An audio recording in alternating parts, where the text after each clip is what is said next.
Hi there, welcome back.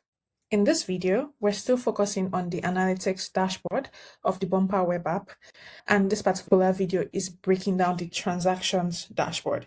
Now, as you can see on my screen, this is the transactions dashboard, which you can get to by navigating from analytics here on the left side of your screen, and then coming here to switch to transactions. Now, like I said earlier, you can filter and then see the information of a particular time period that you're looking for. Now, the first thing you can see here are your total transactions in that time period. So you can see, for example, we're filtering from 1st of January 2026 to December 2026. And you can see that we have transactions from January to May, and you can see the total transactions that you have right here. Then beside it are your pending settlements. So if you have any pending settlements, they would be right here. You would see the total amount of that as well.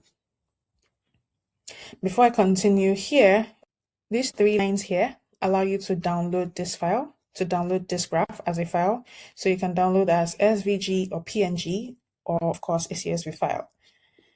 So here you can see the total amount settled, your refunded amount, your total online, and your total offline. So one thing about the analytics on Bumpa is that you do need to record your orders, your sales, your products, your cost price, your selling price. You need to record all of that information diligently so that the number or the data that comes out in your analytics is accurate. Then here we see your transaction history. So here you can see all the transaction history. You can see the date the transaction came in. You can see the order number, the customer name.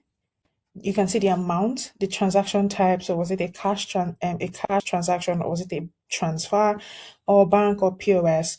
And you can see the status of the transaction as well, and the source.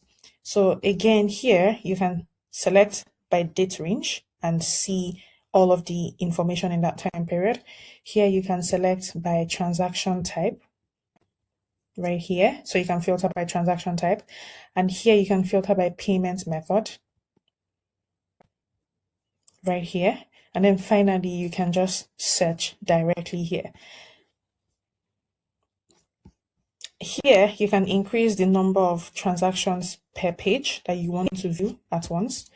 And then these numbers here just indicate you can go to the next page, and then the next page, and then the next page. Finally, before we go, here, if you toggle this on, you would see your settlement history. So you can see the date of the settlement, you can see the time, the bank account, the account name, the account number, and the amount. So you can see all of this information on your transactions dashboard. Your transactions dashboard holds all the information about all your transactions on Bumpa. And that's it for this particular dashboard. In the next dashboard, I will be explaining the product analytics. See you.